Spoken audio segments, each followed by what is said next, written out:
Okay, so here's the video where it's pre-starting the engine for the first time, or at least trying to turn it over.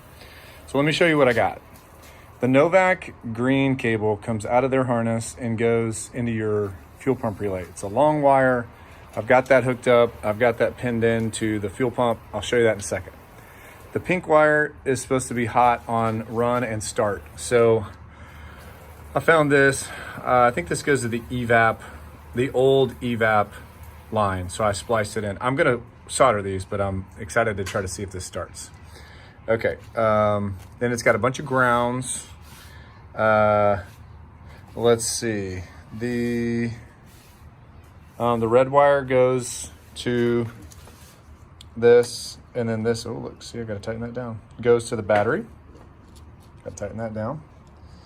Make a mental note there. And then the purple is supposed to go to hot on start. So this goes to the alternator relay. So this goes into the cab, under the dash, and ties into the old clutch pedal position sensor, which gets its power from a yellow wire from the ignition and then goes out like a yellow brown wire or something like that. And so I tapped into the yellow wire because essentially I don't have a clutch pedal anymore, but that's like an override. That's why you can't start your engine without your clutch being pulled in on a manual transmission. I've got all my fuel lines tied in. Let's see, what other wires do I need to start? Nothing. I mean, some sensors aren't plugged in, like my crank position sensor, which I don't, that's for the tachometer, and then oil pressure, that's for the gauge, which I don't need. So everything for the LS is hooked up. Not everything for gauges is hooked up. I've got a 14 gauge cable that comes into this junction box, and then it's a fusible link basically that goes into the alternator for the GM. And I've got the dipsticks put in for the transmission and the engine. The transmission still doesn't have fluid, but I'm gonna start it in neutral. And then I've got these. I've actually got a different lug that's probably at the house now, but it's a 90-degree lug because I didn't realize you need to have a 90-degree lug. I'll need to make that wire longer, which is fine. But that goes to the power distribution block. This goes to the Novak relay. This goes to the starter. This is a 2 gauge, and then 2 gauge goes to starter, and then a 4 gauge goes out. All three are plugged in here, and man, I think that's it. So I'll show you under the car, and I'll show you under the dash. I also put the grill in. I was thinking about putting the radiator in, but I got lazy last night. Not sure if I've shown this, but this is the pressure line that goes up, and then this is the return line that goes down the rail.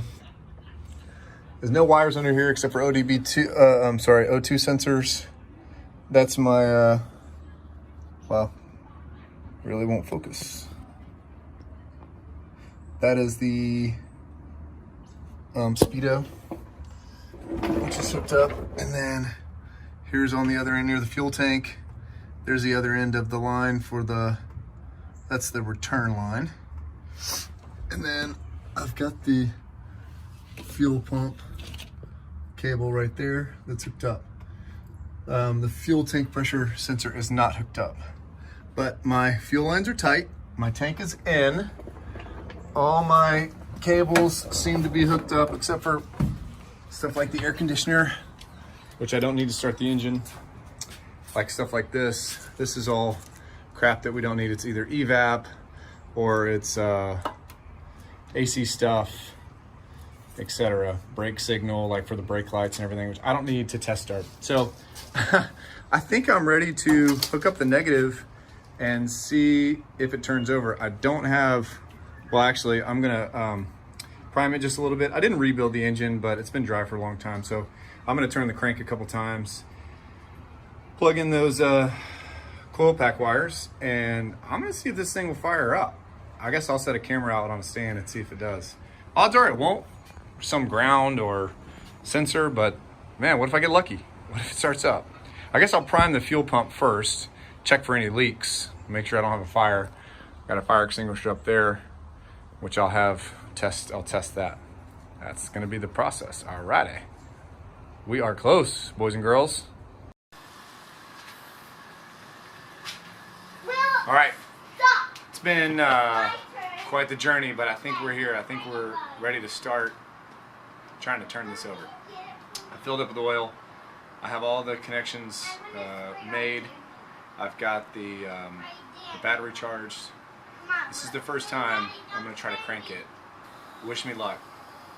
There's no way this works, but we could at least hear it crank over. That would be great. Let's try it.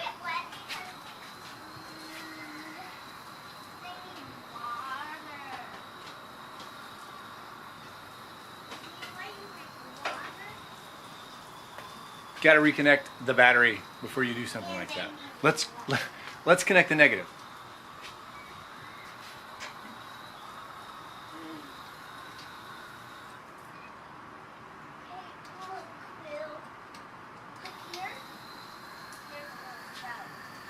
And by negative, I mean ground. All right, here we go. Let's see if it starts. Okay, let's go get flash. But I'm gonna pray. Come on, Will. Let's go get flashlight. I'm gonna pray. Okay, you go spray the dandelion. Can you get your flashlight? No dice. So we got to do some troubleshooting.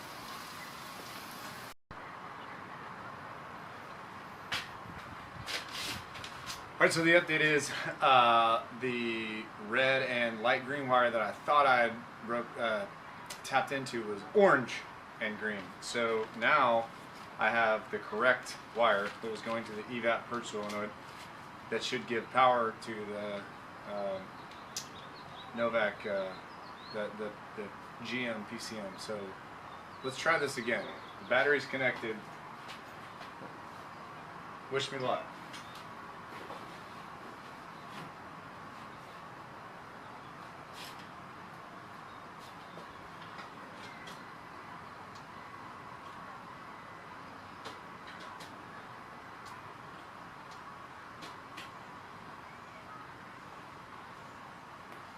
Nothing again.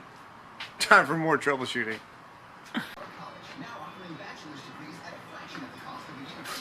Okay, I figured out what the problem was. Transmission was not in neutral in park. I don't have a shifter yet, so I had to go under there and change it manually. So, next thing is my battery may be dead, but check it out. It starts to turn over.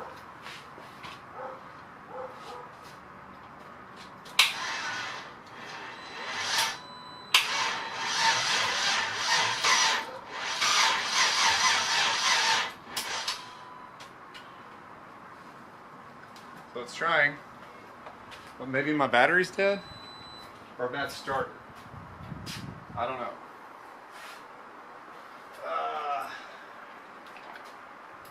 Should I replace my battery with my... Does my battery need to be a Jeep battery? I guess it doesn't really matter. At the battery... I'm only getting 10 volts. Ooh. Maybe I should just charge my battery again. I'm gonna do that. Charge my battery. I'll be back. Okay, here we go. I just got a new battery. I've got everything hooked up. Fingers crossed.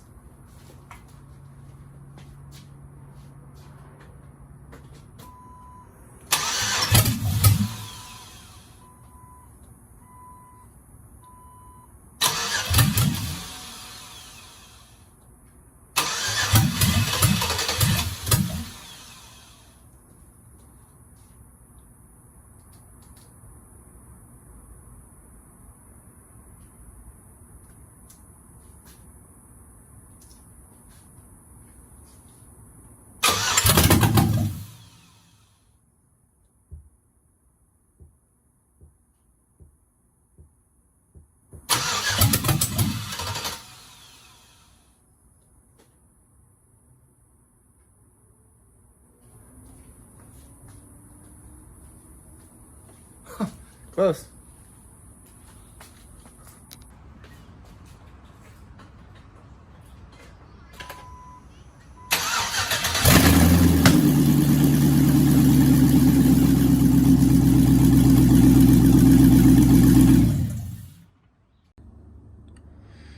All right, so here's an update video. We have made a lot of progress. I did get a new battery. I didn't go AGM. I don't know. I just didn't want to spend the extra money. I did start the wiring, and I've gotten it started. You should have seen that in a different video. I have just butt spliced them for now. Once I get everything working, I'll take the harness off and solder them and loom them up. But everything is pretty self-explanatory on the harness once you figure out which wires you need to cut into. So let me show you what I did. So the starter wire comes under here. This is coming from the main harness. There's a yellow wire that used to run to, let's see here. The yellow wire that used to run to this, which was the clutch, and that's a yellow red, and it's got the yellow. So that runs to the starter wire. And then the other wire you need is a hot on battery, which it's not that one.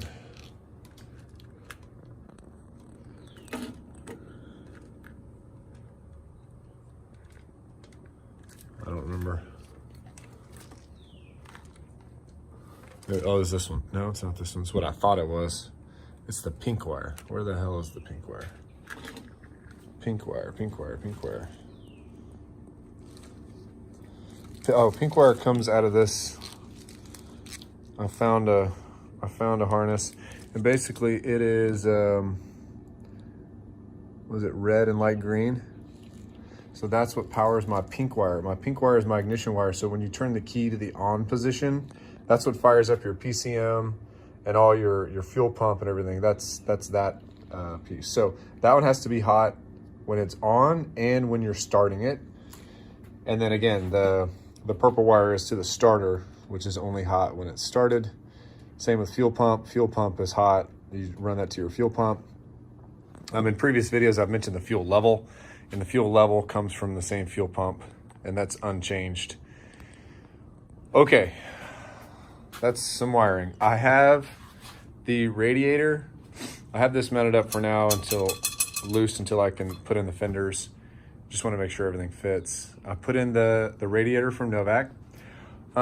Just, you know, for me, it was a little unclear how the reservoir tank, so there's a long tube and a shorter tube. The shorter tube comes up. This is a 1/4 inch tubing from AutoZone, runs up here to your steam vent. Installation's pretty easy from Novak. And then the only other thing I had to do, let me get my flashlight.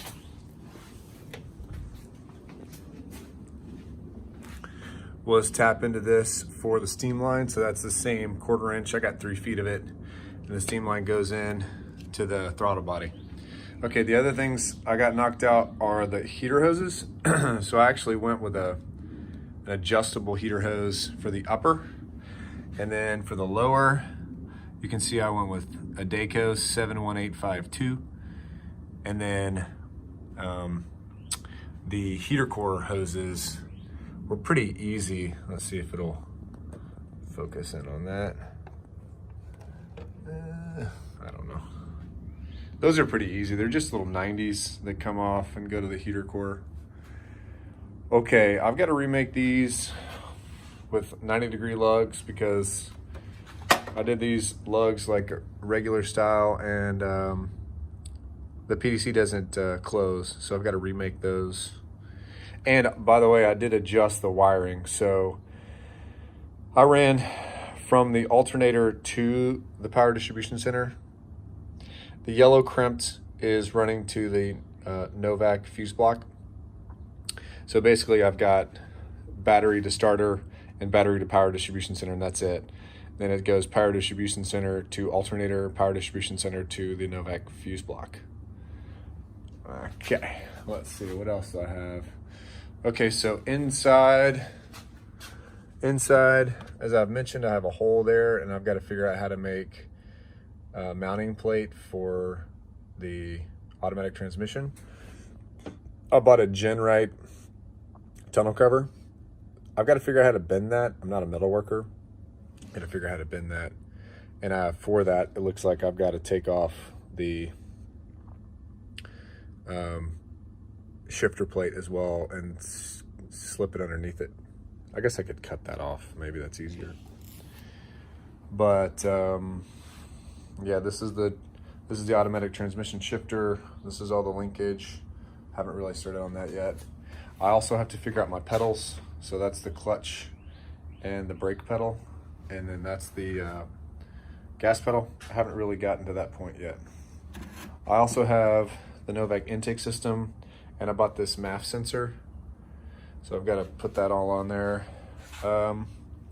So I also had an oil pressure sender that I bought. You can see in the back there, the Earl's, the black adapter. That was where my oil pressure gauge screwed into, and I was getting oil pressure at the instrument cluster. So I actually put in a mechanical gauge. So I wired up a mechanical gauge. I don't know where that is. It's right here. To make sure I had oil pressure, because I wasn't on the gauge. And I've got 45 PSI. So that was a Mopar oil pressure switch, but I went and got one from AutoZone that I'll have to try and see if that works better. I'm getting ready to wire up the Novak tachymulator that will run my tachometer. Oh boy, let's see, what else? I did get, I don't think you're gonna be able to see it now. Yeah, there you go. I got the evap hose. I put some plastic glue on there, and then I covered it in gasket maker. So we'll see if that works. Hopefully it should hold. What else? What else do I have here? I put in my, I have started it a couple times. I have no leaks so far, so no coolant leaks, no oil leaks. I put the headers in. They work great. Sounds like a freaking animal. Let's see. I tightened up the engine mounts because those were loose the other day. I think that's it. I did want to confirm that the way that GM runs is a fusible link, which is basically just this black wire. The way I understand it is, if this alternator kind of shorts out, it will melt this black wire before it affects. So instead of a fuse, it's just a smaller gauge wire that just melts, and that's the way I understand fusible links. So anyway, I've got a lot of stuff to do. I've got my to-do list. So I need to buy more butt slice. I've got to do my oil sender. Got my tachymulator, my brake backup lamp switch to tie into my automatic transmission, my brake lamp switch, my brake lamp switch. I think that's what prevents you from putting into gear unless you put on the brake. Got to figure out all the AC lines with I've got all the old lines. There's a chance they work, but not likely. So I got to wire that up, which I'll do a video on because it wasn't intuitive to me.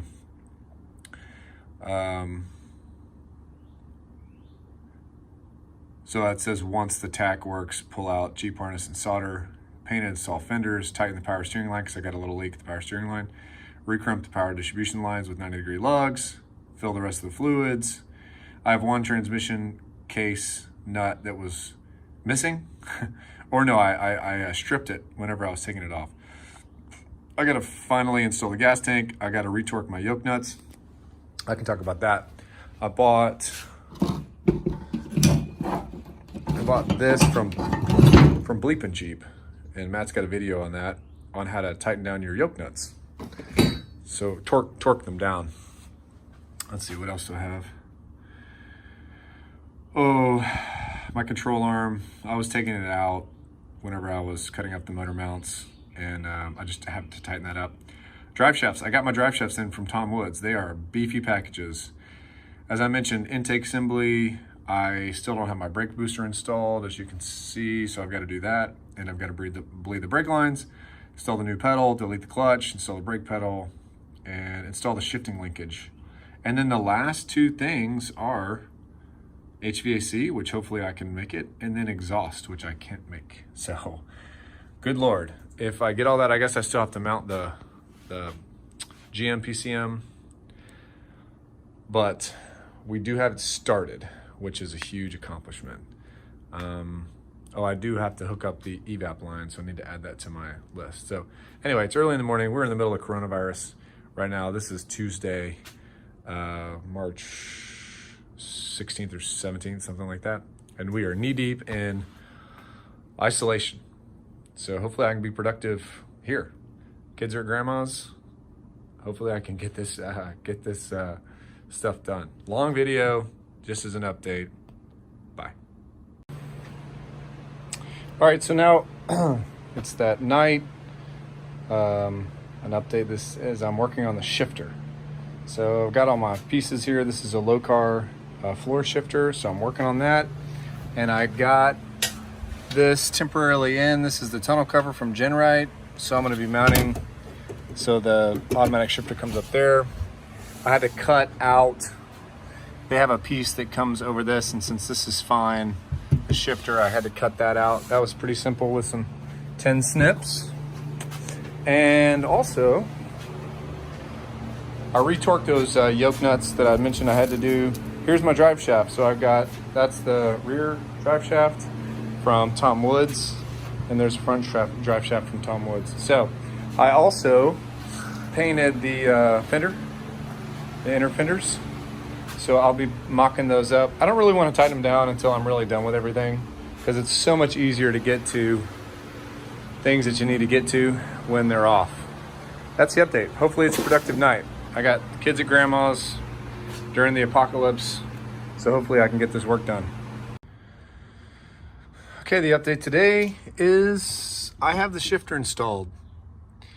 I'll show you the linkage below, but this is tight and it does shift. It's not super smooth, but I'll address that in a second, but it does shift the transmission, so that's good news. I have installed this fender back so that I can start mounting the power distribution block. I did realize one thing I forgot to mention was mounting the transmission cooler. And so I mounted the transmission cooler and ran these lines. This is from Novak. So Novak has an auxiliary cooler that you mount. Well, they say you can mount it anywhere, but I mounted it in front. We'll see if I have cooling issues. And then these lines run down and run to the transmission.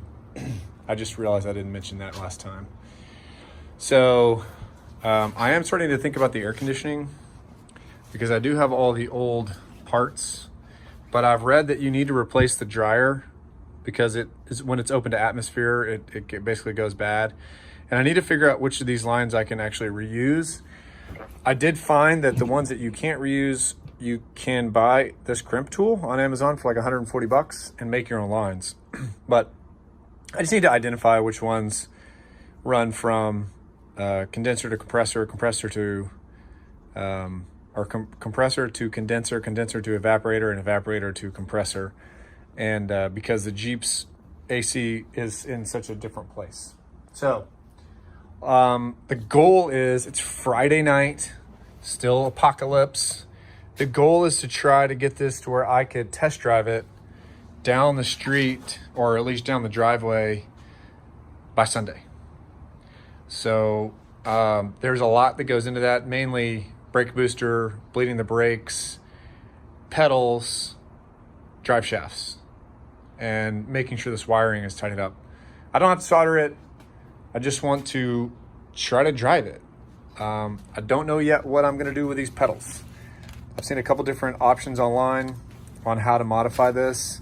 I don't think, some people use the Jeep pedal versus the GM pedal, but I don't think the GM pedal is that bad. So probably just gonna find a way to mock this up, and I don't know how the angle is gonna be underneath the Jeep, so I gotta get under there. My dash is in, so space is, if you've ever worked on this, you realize that space under here is really tight. It's hard to get under here with good access and good light, but you know, nothing's easy in these things. So that's the update. I did get the control arm fixed, and I'm just trying to knock things out one at a time, stay focused, because the little things are starting to add up. Once I got it started and I was real excited, and now I'm kind of beat up. The shifting linkage going underneath and up here and underneath and up here was really a drag. Let me show you. Well, let me get a flashlight and I'll show you this. Okay, so here's the basics of the shifter. That's a park all the way forward is park. And then it comes here, which this mounts underneath the oil pan. And then this cable goes up and around the transfer case and then mounts to a bracket right there. And then it connects to your floor shifter there. So this kind of goofy bend around the transfer case is not ideal. Novak seemed to indicate that it might be able to go around the transfer case. If not, Locar suggested trying a straight cable, stud from here up there. So I may look at that. It looks kind of tight for that, but that is an option. So that's that. Okay, a lot of progress has been made. I have both the fenders on, and I have been getting the wiring out of the way so that I can actually loom it up and make it look good. I got the brake booster back on, painted it, and I need to bleed the brakes, but I've got both the fenders on, and I have the brake pedal in. So that's good. And drive shafts are installed. There's the rear, there's the front, Tom Woods drive shafts. Let's see, did I do anything else under here? Oh yeah, fuel tank. Fuel tank is completely installed after it was painted. So my list is shrinking for a test drive. I am hoping to get it test driven at least down the driveway this weekend. Basically what I have left is I need to zip tie all the wiring harness. Probably won't loom it up. And I still need to make those lugs, those 90-degree lugs for the power distribution center. I still have to figure out my gas pedal. That's kind of the next big thing on the list, hoping that won't be a huge problem. I've got to install the tachymulator. I've got to install the backup lamp switch and the brake lamp switch. I need to bleed the brakes. I need to fill the fluids. I need to make sure this is topped off. I need to fill the transfer case, the transmission, and the power steering. And then I think I'm ready to test drive. So feeling really good to get all that stuff, get the brake booster in and the drive shafts in today. So man, we are getting close. I'm excited. And my tools are everywhere. It's a rainy day. It's a rainy day, Saturday of quarantine, but feeling good about progress. Okay, I basically have 5 more things left until I'm ready to test drive. I got the intake mounted up. This was intake from Novak. So they give you a 90 and then an aluminum piece and then a 45. And then I have my MAP sensor and then my filter. This may be too tall, but it's going up over this radiator hose, so we'll see when I put the hood on. So I've reinstalled the battery. I've put all the wiring back in. I have not loomed it up, but I've been trying to make it a little neater. I did mount the computer here. Not sure how to keep it. It's not super tight, but got that onto the fender. I have been working on the pedal. Let me show you what I'm going to do there. So what I thought was interesting, I haven't seen many videos on this, but I don't know what that little black piece is, but when you pull it off, you have a bolt, and it wasn't used stock that I can find, but that's what I'm going to use to mount the lower part of the pedal. I ground off, those are the 2 original mounting bolts for the pedal. and I wasn't going to be able to use any one of those. So I am going to have to drill a hole right where their little black mark is. And that's going to be the top mounting bracket. I did bend it a little bit. I'll show you to fit. So basically, what's left on my to-do list is mount the gas pedal, which I feel better about. I got put the I don't know what it's called. I forgot now. This guy that controls the pedal. I put it through this. This is where the old clutch master cylinder was. So I put that there. So that's ready to be hooked up. I need to bleed my brakes. So I basically have a bleeder, brake fluid, and here's the pedal. So you can see this is where the bottom bolt's gonna go, and then that's gonna be where the top is gonna go. I did bend this pedal. It was stock. It kind of came out here like this, but this is a better angle. I'll show you once I get it all mocked up. By the way, that lower mounting hole that was right here, that was actually an M5. So I had to go get an M5. I didn't even have, not that small, and I'm gonna be drilling a hole with that. Let's see, what else did I have? So bleed brakes, install the gas pedal. I need to fill the transmission with fluid. I have not put in the tack emulator, but I have all the wires ready to go, but I just need to solder that up. I think that's it. So today is Wednesday, the 25th of March, and we are basically there. So next video, I'll show you everything all wrapped up, and then maybe we'll go for a test drive.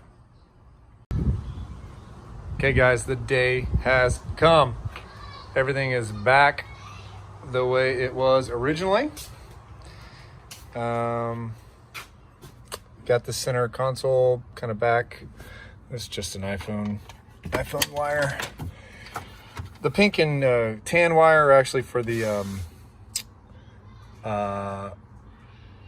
light, whatever, the code light for the GM. So I'll put that light in later.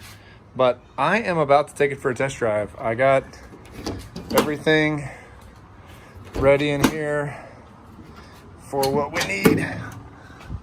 Let me put this up. So I put the cover back on. I need to paint the hood, but I'm not in a hurry to do that. And I still need to clean up all the wiring. I just left that loose, and I haven't mounted up like the tack emulator or this guy, which is the fan relay, or the pedal relay. And I also obviously haven't hooked up air conditioning yet. Not obviously, but haven't. And I don't have an exhaust. But other than an exhaust and an air conditioning, this is, and loom, this is ready to go. So I'm gonna have my wife film coming out, and I'm gonna try to rig up something where I can actually take you for a test drive. It's loud, so I can't like go around the neighborhood too much because it's obnoxiously loud, but man, I'm anxious. I'm about to take it for a test drive. This is exciting. I'll show you all the gauges before the test drive that they all work. All right, next up, test drive.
All right, so now that I've got the V8 started and driving, I'm turning my attention to both the fender flares and the rocker panel that's faded.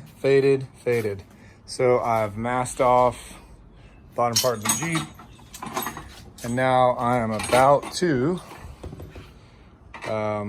Looks like I need to redo that. I need to scuff it up with a Scotch-Brite, and then I'm going to use this Duplicolor Adhesion well, actually, first I'm going to use a prep spray. Can't talk. Then I'm going to use a primer, and then I haven't decided if I'm going to use the trim and bumper paint, which has FedEx technology. I'm assuming has some UV protectant, or the Rust-Oleum high performance enamel. If I use the high performance enamel, then I would use the Cover Max, which I believe has a UV protection. I'll read the instructions, so we'll see what happens. All right, so as you just saw, went successfully for the first test drive. What I did last night when I got back from the test drive was painted the fenders and the rocker panels. So if I'm good enough, I can show before and after, but the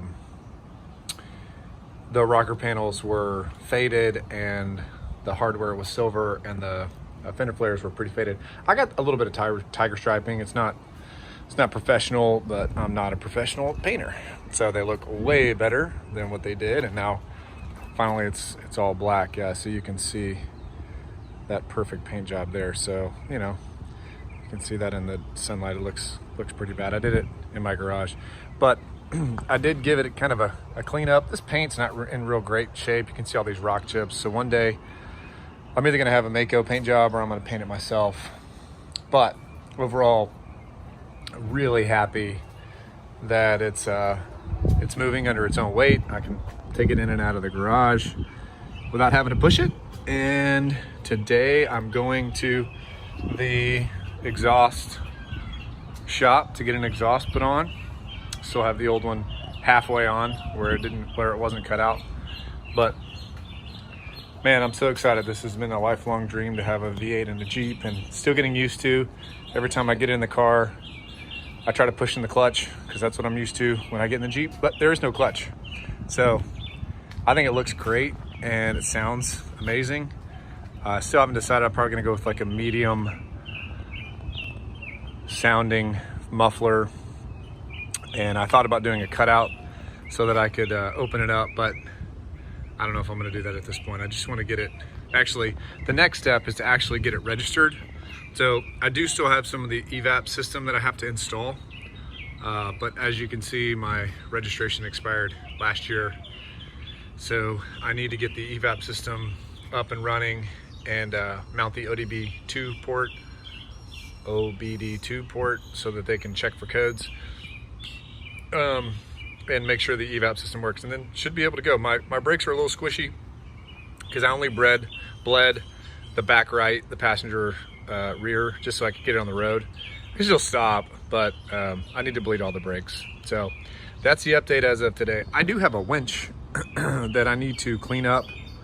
The winch was disgusting, so I need to clean that up, paint it, and then reinstall it, redo the wiring, and so there's a lot of little odds and ends things that I need to do, but very happy that we're here and it's able to drive under its own weight. That's the update. All right, we're going to the muffler shop. Here you can see all the gauges work.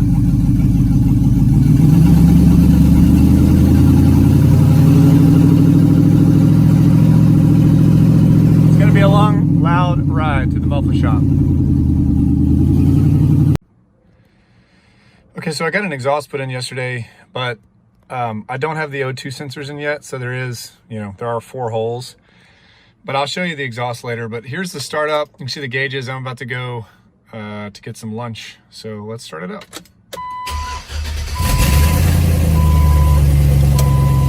Much quieter now. We'll get better once I get the O2 sensors. There we go.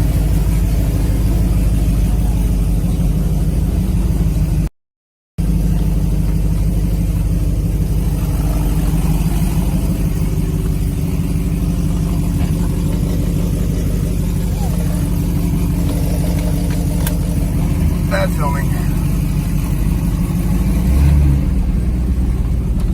All right.